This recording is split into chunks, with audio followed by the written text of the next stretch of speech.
Tokyo goal എന്ന anime series explain ചെയ്യുന്നതിന്റെ ഭാഗമായി നമ്മൾ ഇന്ന് എത്തി നിൽക്കുന്നത് അതിന്റെ 6ാമത്തെ എപ്പിസോഡിലാണ്. ഇന്നലെ ഇടാൻ പറ്റാതിരുന്നത് ചെറിയൊരു കോപ്പിറൈറ്റിന്റെ ഇഷ്യൂ ഒക്കെ ആയിട്ട് അതിനെക്കുറിച്ച് കൂടുതൽ അന്വേഷിച്ചുകൊണ്ടൊക്കെ ഇരിക്കുകയായിരുന്നു. ബേസിക്കലി ഞാനിപ്പോൾ ഒരു സെക്കൻഡ് ചാനൽ തുടങ്ങിയിട്ടുണ്ട്. അതിന്റെ ലിങ്ക് ഞാൻ ഡിസ്ക്രിപ്ഷനിൽ കൊടുത്തേക്കാം. പറ്റുന്ന എല്ലാവരും കയറി ഒന്ന് സബ്സ്ക്രൈബ് ചെയ്ത് വെക്കുക. അതിനകത്ത് വീഡിയോസ് ഒന്നും ഇട്ടിട്ടില്ല. ഇനി അഥവാ ഈ ചാനൽ പോവുകയാണെങ്കിൽ എനിക്കിതിന്റെ ബാക്കി അതിനകത്ത് കണ്ടിന്യൂ ചെയ്യാൻ വേണ്ടിയിട്ടാണ്. ഇനി അഥവാ ഈ ചാനൽ പോയാൽ നിങ്ങളുമായിട്ട് കമ്മ്യൂണിക്കേറ്റ് ചെയ്യാൻ എനിക്ക് വേറൊരു മീഡിയം ഇല്ലാത്തതുകൊണ്ടാണ് അതൊന്ന് ജസ്റ്റ് ഒന്ന് ക്രിയേറ്റ് ചെയ്ത് വെക്കുന്നത്. പറ്റുന്ന എല്ലാവരും കയറി ഒന്ന് സബ്സ്ക്രൈബ് ചെയ്ത് വെക്കുക. വീഡിയോയിലേക്ക് പോകുന്നതിന് മുമ്പ് ഈ ചാനൽ ആരെങ്കിലും സബ്സ്ക്രൈബ് ചെയ്യാതിരിക്കുന്നുണ്ടെങ്കിൽ ജസ്റ്റ് ഒന്ന് സബ്സ്ക്രൈബ് ചെയ്തിട്ട് മാത്രം തുടർന്ന് കാണുക. ഞാൻ ഈ വീഡിയോ റെക്കോർഡ് ചെയ്യുന്ന സമയത്ത് വെറും 30 സബ്സ്ക്രൈബേഴ്സ് ഉണ്ടെങ്കിൽ നമുക്ക് 10K അടിക്കുന്ന രീതിയിൽ എത്തിയിട്ടുണ്ട്. സോ സപ്പോർട്ട് ചെയ്യാൻ പറ്റുന്ന ആൾക്കാരെല്ലാം ഒന്ന് സപ്പോർട്ട് ചെയ്യുക. നിങ്ങളുടെ കമന്റ്സ് ആണ് എന്റെ മോട്ടിവേഷൻ, അത് മറക്കണ്ട. സോ കമന്റ് ഇടാൻ പറ്റുന്നവരും കമന്റ് ചെയ്യുക. നമുക്ക് നേരെ വീഡിയോയിലേക്ക് കിടക്കാം. കഴിഞ്ഞ എപ്പിസോഡ് തീരുന്നിടത്ത് വെച്ചിട്ടാണ് ഈ എപ്പിസോഡ് തുടങ്ങുന്നത്. നമ്മുടെ ടോക്കി ആണെങ്കിൽ കാനകിന്റെ കുറച്ച് ഫ്ലഷ് കഴിച്ചിട്ട് ഓളാണെങ്കിൽ ഇപ്പോൾ ഒരു അവളുടെ ഒരു പീക്ക് ലെവലിൽ നിൽക്കുവാണ്. ഇനി ഞാൻ നിനക്ക് കാണിച്ചു തരാം എങ്ങനെയാ ഫൈറ്റ് ചെയ്യേണ്ടതെന്ന്. അതിനുശേഷം ടോക്കി ആണെങ്കിൽ അവളുടെ കാഗനെ യൂസ് ചെയ്യുവാണ്. പേർപ്പിൾ തലമുടിയാണെങ്കിൽ അവന്റെ കാഗനെ യൂസ് ചെയ്യുന്നുണ്ട്. ഇവര് രണ്ടുപേരും കൂടെ അത്യാവശ്യം കിടിലമായിട്ടുള്ള ഒരു ഫൈറ്റ് അവിടെ ചെയ്യുന്നുണ്ട്. പക്ഷേ ടോക്ക് അത്യാവശ്യം പവർഫുൾ ആയി കഴിഞ്ഞുകൊണ്ട് തന്നെ ഇവന് അധികം ഒന്നും പിടിച്ചേക്കാൻ വേണ്ടി പറ്റുന്നില്ല. അവളുടെ കാഗനെ ആണെങ്കിൽ ഒരു മുള്ളൊക്കെ പോലെ ഇവന് നേരെ അയക്കുന്നുണ്ട്. അതിനുശേഷമാണ് നമ്മുടെ ടോക്കേന്റെ കാഗനെ എങ്ങനെയാണെന്ന് കറക്റ്റായിട്ട് കാണിച്ചു തരുന്നത്. ഒരുപാട് ചിറക്, അതിന്റെ ചിറകിൽ നിന്ന് അവൾക്ക് ഓരോ മുള്ള് രീതിക്ക് അപ്പുറത്ത് നിൽക്കുന്ന എതിരാളിയിലേക്ക് അയക്കാൻ സാധിക്കും. അതാണ് അവളുടെ മെയിൻ ആയിട്ടുള്ള ഒരു എബിലിറ്റി എന്ന് പറഞ്ഞാൽ. അത്യാവശ്യം നല്ല രീതിക്ക് തന്നെ നമ്മുടെ പേർപ്പിൾ തലമുറ അടി കിട്ടുന്നുണ്ട്. നീ എന്താ വിചാരിച്ചേ ഞാൻ ഇതും കൊണ്ട് ചാവുന്നു? നീ എന്നെ ഇത്രയൊക്കെ ഡാമേജ് ചെയ്യുമെന്ന് ഞാൻ വിചാരിച്ചേ ഇല്ല. അവൻ അങ്ങനെ പറഞ്ഞുകൊണ്ട് അവന്റെ കാഗനെ എബിലിറ്റി അവൻ കുറച്ചും കൂടെ എൻഹാൻസ് ചെയ്യുന്നുണ്ട് എന്നും പറഞ്ഞ് അവന്റെ എൻഹാൻസ് ചെയ്ത എബിലിറ്റി കൊണ്ട് അവൻ പിന്നെയും ടോക്കനെ ഫൈറ്റ് ചെയ്യാൻ വേണ്ടി വരുന്നുണ്ട്. പക്ഷേ ഇവന് ടോക്കനെക്കാട്ടും അപ്പർ ഹാൻഡ് കിട്ടിയോന്ന് ചോദിച്ചാൽ ഇല്ല. ഇവന്റെ ഓരോ അറ്റാക്സും നമ്മുടെ ടോക്ക നല്ല കൃത്യമായിട്ട് ഡോജ് ചെയ്യുന്നുണ്ട്. അങ്ങനെ ഇവര് തമ്മിൽ ഭയങ്കരമായിട്ടൊരു അടി അവിടെ നടക്കുന്നുണ്ട്.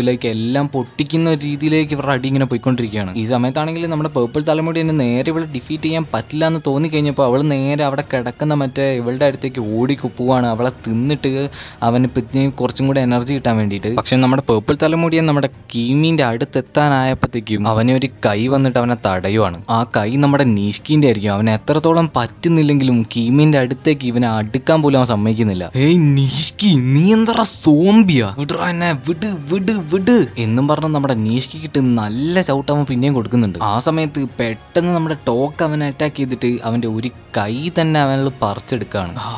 ഇത് അവൻ കുറെ ടൈം എടുക്കും. ഏയ് കാനകി, ഞാനൊരു കടി കടിച്ചോട്ടെ തന്നെ. അങ്ങനെ പറയുമ്പോഴത്തേക്കും നമ്മൾ ടോക്കയാണെങ്കിൽ പിന്നെയും അവനെ പുറകിൽ നിന്ന് അറ്റാക്ക് ചെയ്തിട്ട് അവനെ ഡിഫീറ്റ് ചെയ്യുന്നുണ്ട്. അതിനുശേഷം കാണിക്കുന്നത് നമ്മുടെ നീഷ്കിനെയാണ്. ഇനി പറഞ്ഞ പോലെ സോംബിയാണ്. എത്ര അടി കൊണ്ടിട്ടാണ് ഇവൻ ചാവാതിരിക്കുന്നതെന്തോ. അവള് സേഫ് ആണോന്ന് അറിയാൻ വേണ്ടിയിട്ട് നമ്മുടെ കീമിന്റെ അടുത്തേക്ക് അവൻ കയറി പോകുന്നുണ്ട്. പക്ഷെ അപ്പൊ തന്നെ നമ്മുടെ ടോക്ക അവന്റെ പുറകിൽ വന്നിട്ട്, നീഷ്കി നീ മാറി നിൽക്ക്, അവൾ നമ്മളെ പറ്റി എല്ലാം അറിഞ്ഞു, അവളെ എനിക്ക് കൊല്ലണം. അവൾക്ക് കാനകിനെ പറ്റിയും നിന്നെ പറ്റിയും എന്നെ പറ്റിയും എല്ലാം അറിയായപ്പോ ഇത്രയും ഡേഞ്ചറസ് ആയിട്ടുള്ള ഒരു വുമണെ ജീവിച്ചിരിക്കാൻ സമ്മതിക്കാൻ എനിക്ക് കഴിയില്ല. ടോക്ക, അത് ചെയ്യരുത്. നമുക്ക് എല്ലാവർക്കും നമ്മൾ ഒത്തിരി അധികം കെയർ ചെയ്യുന്ന കുറച്ച് ഹ്യൂമൻ ബീങ്സ് ഉണ്ടാവും. എന്റെ കാര്യത്തിൽ അത് ഹീഡയാണ്, നിന്റെ കാര്യത്തിൽ അത് യൊറീക്കോ. നീ ഒന്ന് ആലോചിച്ച് നോക്ക്. യൊറീക്കോ ആണ് ഇപ്പൊ അവിടെ കിടക്കുന്നെങ്കിൽ നിന്നെ കൊണ്ട് അവളെ കൊല്ലാൻ സാധിക്കുമോ? പക്ഷെ നമ്മുടെ ടോക്കിന്റെ തീരുമാനത്തിന് ഒരു മാറ്റം ഇല്ലാത്ത പോലെ ടോക്ക അവളുടെ കാകനെ അവൾക്ക് നേരെ അയക്കുവാണ്. പക്ഷെ നമ്മുടെ നീഷ്കി ആണെങ്കിൽ അവളുടെ മുമ്പിൽ കയറി നിന്നിട്ട് ഇവളുടെ ആ ഒരു മുള്ളു പോലത്തെ സാധനമല്ല അവൻ തന്നെയാണ് ഏറ്റുവാങ്ങുന്നത്. ഇതേ സമയത്ത് നമ്മുടെ കീമിന്റെ കണ്ണിലെ കെട്ടഴിഞ്ഞിട്ട് അവൾ നേരെ നോക്കുന്ന സമയത്ത് ഈ ഒരു ചിറക് രൂപത്തിൽ നിൽക്കുന്ന നമ്മുടെ ടോക്കേനെയാണ് കാണുന്നത്.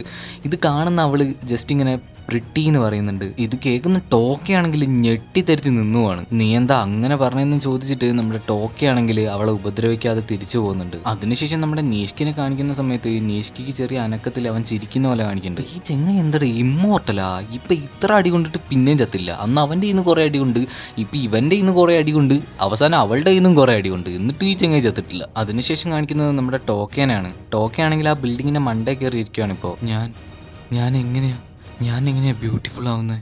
അത് കഴിഞ്ഞിട്ട് പിന്നെയും നമ്മുടെ കോഫി ഷോപ്പാണ് കാണിക്കുന്നത്. അത്യാവശ്യം നമ്മുടെ ചക്കന്മാരെല്ലാം ഇപ്പൊ ഹാപ്പി ആയിട്ടാണ് പോയിക്കൊണ്ടിരിക്കുന്നത്. നമ്മുടെ നീഷ്കിയില്ലേ, ഇപ്പൊ നീഷ്കിയും ആ കോഫി ഷോപ്പിലാണ് വർക്ക് ചെയ്യുന്നത്. ഈ ഒരു പ്രശ്നം ഉണ്ടായി കഴിഞ്ഞതിന് ശേഷം നമ്മുടെ കാനകിയും അതുപോലെ തന്നെ ആ രപ്പൂപ്പനും ഇവന് ഇതിനകത്തേക്ക് ഇൻവൈറ്റ് ചെയ്തിട്ടുണ്ടായിരുന്നു. അങ്ങനെയാണ് ഇവൻ ഇതിന്റെ ഒരു പാർട്ട് ആവുന്നത്.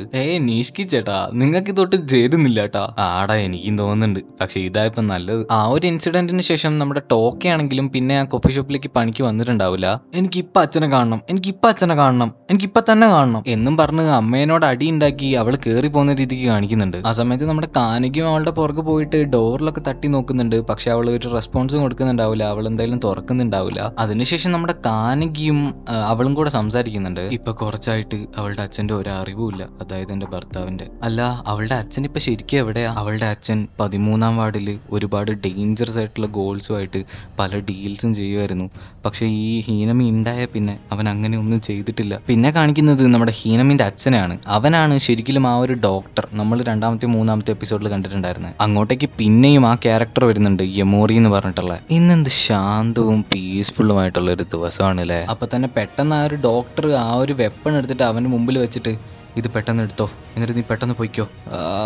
നീ നല്ല കഴിവുള്ള ഒരു ക്രാഫ്റ്റ്സ്മാൻ തന്നെ. പക്ഷെ ഈ ഒരു വെപ്പൺ ഉണ്ടാക്കി കൊടുത്തതിന് ശേഷവും അവൻ ആ ഡോക്ടറിനെ വെറുതെ വിടാണ്ട് അവനെ പിന്നെ അറ്റാക്ക് ചെയ്യാണ് നമ്മുടെ ഡോക്ടറിനെ. അവന്റെ മുമ്പിലുള്ള ഹീനമി വരച്ച ഒരു പടത്തിലേക്ക് അവന്റെ രക്തമാവുന്ന രീതിക്ക് കാണിക്കുന്നുണ്ട്. ഇത് അങ്ങോട്ടും ഇങ്ങോട്ടും മാറ്റിയാണ് കേട്ടോ കാണിക്കുന്നത്. കോഫി ഷോപ്പിലെ സീനും അതുപോലെ തന്നെ അവന്റെ ആ ഡോക്ടറിന്റെ അടുത്ത് നടക്കുന്ന സീനും അങ്ങോട്ടും ഇങ്ങോട്ടും മാറ്റിയാണ് കാണിച്ചുകൊണ്ടിരിക്കുന്നത്, ഒരേ ടൈമിൽ സംഭവിക്കുന്ന പോലെ. അവൻ ശരിക്കും ഇപ്പൊ പറഞ്ഞാൽ വളരെ നല്ല മനുഷ്യനാണ്. അവൻ നല്ലൊരു ഭർത്താവാണ്, അതുപോലെ നല്ലൊരു അച്ഛനും. അതിനുശേഷം പിന്നെയും ആ ഡോക്ടറിനെയാണ് കാണിക്കുന്നത്. ഡോക്ടറിനെ അവൻ അടിച്ചതിൽ അവൻ തെറിച്ച് വന്ന് പുറത്തേക്ക് വീഴുന്നുണ്ട്. അങ്ങനെ ആ പുറത്തേക്ക് നോക്കുന്ന സമയത്ത് അവിടെ ആ ഒരു കോപ്സ് ഉണ്ടാവും. അതായത് നമ്മുടെ ഇങ്ങനത്തെ ഗോൾസിനെ എല്ലാം ഹണ്ട് ചെയ്യാൻ നടക്കുന്നവന്മാർ അവിടെ എത്തിയിട്ടുണ്ടാവും. അതിൽ മെയിനായിട്ട് നമ്മൾ ആ കണ്ടിട്ടുള്ള 2 പേര് തന്നെയാണ് അവിടെ ഉള്ളത്. അതിനുശേഷം നമ്മുടെ ഗമോറിയും മെല്ലെ ആ ഒരു പൊട്ടിക്കിടക്കുന്ന ആ സ്ഥലത്ത് കൂടെ പുറത്തേക്ക് വരുന്നുണ്ട്. 13-ാം വാർഡിലെ ബിഗ് ഫിഷ് എന്താ ഇവിടെ ചെയ്യുന്നത്? ഇങ്ങനെയും പറഞ്ഞ് അവരുടെ 2 പേരുടെയും കയ്യിലുള്ള ആ ഒരു സ്യൂട്ട് കേസ് 2 വെപ്പൺസ് ആക്കി മാറ്റുന്നുണ്ട്. അതിനുശേഷം പിന്നെയും നമ്മുടെ കോഫി ഷോപ്പാണ് കാണിക്കുന്നത്. ഹിനമി നീ ഇറങ്ങി വാ. പക്ഷെ നമ്മുടെ ഹീനമി ആണെങ്കിൽ അച്ഛനെ കാണണം എന്നുള്ള ഒരൊറ്റ വാശിപ്പുറത്ത് തന്നെ നിൽക്കുകയാണ്. എനിക്ക് അറിയാം ഹീനമി, നീ ഒരുപാട് നിന്റെ അച്ഛനെ മിസ് ചെയ്യുന്നുണ്ടാവും. പക്ഷെ നീ നിന്റെ അച്ഛന്റെ കാര്യം ആലോചിച്ച് നോക്ക്, നിന്റെ അച്ഛൻ എന്തോരം നിന്നെ മിസ് ചെയ്യുന്നുണ്ടാവും. പക്ഷെ നമ്മളിപ്പം നിന്റെ അച്ഛനെ കാണാൻ പോയാൽ അത് നിന്റെ അച്ഛനൊരു ബുദ്ധിമുട്ട് ഉണ്ടാക്കുക എന്നല്ലാതെ വേറൊന്നും നടക്കില്ല. അതിനുശേഷം കാണിക്കുന്നത് പിന്നെയും ആ ഒരു ഡോക്ടറിന്റെ അവിടെയാണെങ്കിൽ വൻ പൊഴിഞ്ഞ ഫൈറ്റ് നടന്നുകൊണ്ടിരിക്കുകയാണ്. നല്ല രീതിക്ക് ആ ഫൈറ്റ് പോകുന്നുണ്ട്. ആ ഒരു 2 കോപ്സ് കൂടിയിട്ട് പോലും യമോറിനെ ഇവർക്ക് തൊടാൻ കൂടി പറ്റുന്നുണ്ടാവില്ല. യമോറി അത്രയ്ക്കും പവർഫുൾ ആണ്. അവന്റെ സ്പീഡ് എന്നൊക്കെ പറയുന്നത് നെക്സ്റ്റ് ലെവൽ സ്പീഡാണ്. ഇവർ അടിച്ചു കഴിഞ്ഞിട്ട് നോക്കുന്ന സമയത്ത് അവിടെ ആളുണ്ടാവില്ല. നല്ല മൂവ്സൊക്കെ തന്നെ. നിങ്ങളുടെ കൂടെ കളിക്കാൻ രസമുണ്ട്. ഒരു 2 മിനിറ്റ് ഞാൻ നിങ്ങളോട് കളിക്കാം. ഇവരാണെങ്കിൽ പിന്നെയും അവനെ അറ്റാക്ക് ചെയ്യാൻ വേണ്ടി പോകുന്നുണ്ട്. പക്ഷെ സംഭവം എന്താന്ന് പറഞ്ഞിട്ടുണ്ടെങ്കിൽ ഇവർക്ക് 2 പേർക്കും കൂടെ ചേർന്നിട്ടും അവനെ ഒന്നും ചെയ്യാൻ വേണ്ടി പറ്റുന്നില്ല. ഇവന്തോ അവന്റെ കാകനെ പോലും യൂസ് ചെയ്യുന്നില്ല. യമോറി ഫൈറ്റ് ചെയ്യുന്നത് മറ്റേ അവൻ ഉണ്ടാക്കി കൊടുത്തിട്ടുണ്ടായിരുന്ന ആ റിഞ്ച് പോലത്തെ വെപ്പൺ വെച്ചിട്ടാണ് കേട്ടോ. അങ്ങനെ ആ കൂട്ടത്തിലെ മെയിൻ ചെങ്ങായും ഈ യമോറിയുമായിട്ട് ഫൈറ്റ് ചെയ്യുന്നുണ്ട്. ലാസ്റ്റ് അവനാണെങ്കിൽ അവന്റെ വെപ്പൺ യൂസ് ചെയ്തിട്ട് ഒരു ഡിഫറെന്റ് കൈൻഡ് ഓഫ് ഒരു എബിലിറ്റി യൂസ് ചെയ്തിട്ട് ഇവനെ ക്യാച്ച് ചെയ്യുന്ന രീതിക്ക് കാണിക്കുന്നുണ്ട്. പക്ഷെ അവനാണെങ്കിൽ അപ്പൊ തന്നെ അവന്റെ കാകനെ യൂസ് ചെയ്തിട്ട് ഈ ഒരു സാധനത്തെ അങ്ങ് നശിപ്പിച്ച് കളയാണ്. അതിനുശേഷമാണെങ്കിൽ മറ്റവൻ പെട്ടെന്ന് അടിക്കാൻ വന്നപ്പോൾ ഇവൻ ചാടി അപ്പുറത്തുള്ള ഒരു കാറിന്റെ മണ്ടേ കയറിയിട്ട്, കുട്ടികളെ കളിക്കാനുള്ള സമയം കഴിഞ്ഞു, ഇനി ഞാൻ പിന്നെ വരാട്ടാ, നമുക്കിനി പിന്നെ കളിക്കാം. അവൻ പോയെങ്കിലും പക്ഷെ ആ ഒരു ഡോക്ടർ ഇപ്പോൾ ഒരു ഗോളാണ്. ആ ഒരു ഡോക്ടറിന്റെ അടുത്തേക്ക് ഇവർ 2 പേരും കൂടെ നടന്നു വരുന്ന രീതിക്ക് കാണിക്കുന്നുണ്ട്. ജെയ്സോൺ, അവൻ പോയാലെന്താ, നമുക്ക് ഇവനെ കിട്ടിയില്ലേ? അതേസമയം അവന്റെ കാകിനെ പുറത്തിട്ടിട്ട് ഇവരുമായിട്ട് ഫൈറ്റ് ചെയ്യാൻ പോകുന്ന രീതിക്ക് കാണിക്കുന്നുണ്ട്. പക്ഷെ ആ ഒരു കോപ്സ് ആണെങ്കിൽ ഇവനെ പെട്ടെന്ന് ഡിഫീറ്റ് ചെയ്യുന്ന രീതിക്കും കാണിക്കുന്നുണ്ട്. അതിനുശേഷം പിന്നെയും കോഫി ഷോപ്പാണ് കാണിക്കുന്നത്. ഹിനാമി, ഞാനും നിന്റെ അച്ഛനെ ഒരുപാട് മിസ് ചെയ്യുന്നുണ്ട്. അമ്മ കരയല്ലേ അമ്മ, നിന്റെ അച്ഛൻ എന്തായാലും തിരിച്ചു വരും, പെട്ടെന്ന് തന്നെ തിരിച്ചു വരും. ഇതേ സമയത്ത് നമ്മുടെ ഹിനാമിന്റെ അച്ഛൻ അടി കൊണ്ട് നിലത്ത് വീഴുന്ന രീതിക്ക് കാണിക്കുന്നുണ്ട്. അങ്ങനെ ആ ഒരു സ്ഥലത്തേക്ക് വേറെയും കുറെ ഏജന്റ്സ് വന്നിട്ട് അവിടെ എല്ലാം സെർച്ച് ചെയ്യുന്ന രീതിക്കൊക്കെ കാണിക്കുന്നുണ്ട്. നമ്മളിങ്ങനെ ഓരോരോ ഗോൾസിനെ ഇല്ലാതാക്കുന്നതുകൊണ്ട് ഒരു പ്രശ്നവും ഇല്ല. ഇപ്പൊ ബേസിക്കലി ഹിനമിന്റെ അച്ഛൻ മരിച്ചിരിക്കുകയാണ്. പിന്നെ കാണിക്കുന്നത് നമ്മുടെ കാനകിനെയാണ്. കാനകിയാണെങ്കിൽ ഇപ്പൊ ടോക്കേന്റെ വാതിലിൽ പോയിട്ട് കോളിംഗ് ബെൽ അടിച്ചുകൊണ്ടിരിക്കുകയാണ്. ഒരു കോളിംഗ് ബെല്ലിൽ 2 കോളിംഗ് ബെല്ലൊക്കെ കേട്ടിട്ട് നമ്മുടെ ടോക്ക അതേപടി ബെഡിൽ ഇങ്ങനെ കിടക്കുകയാണ്. അങ്ങനെ തുറക്കൂലെന്നും കരുതി നമ്മുടെ കാനകി തിരിച്ചു പോകാൻ വേണ്ടി നിൽക്കുകയാണ്. നിനക്ക് എന്താ വേണ്ടേ? അല്ല, നാളെ നീ ഉണ്ടാവുമെന്ന് അറിയാൻ വേണ്ടി വന്നതാ. ഇല്ല, ഞാൻ ഉണ്ടാവില്ല. എനിക്ക് ആ വുമണെ കൊല്ലാൻ പറ്റിയില്ല. ഞാൻ നേരത്തെ നമ്മുടെ ഹീനമീൻ്റെ അമ്മയും കൂടെ കുറച്ച് അടി ഉണ്ടാക്കുന്നതൊക്കെ കണ്ടു. എന്നിട്ട് അവർ തന്നെ അതെല്ലാം തീർത്ത് അവർ തമ്മിൽ കെട്ടിപ്പിടിക്കുന്നത് ഞാൻ കണ്ടു. ശരിക്കും പറഞ്ഞാൽ ഈ ഫാമിലീസൊക്കെ എന്ത് അടിപൊളിയാണ് അല്ലേ?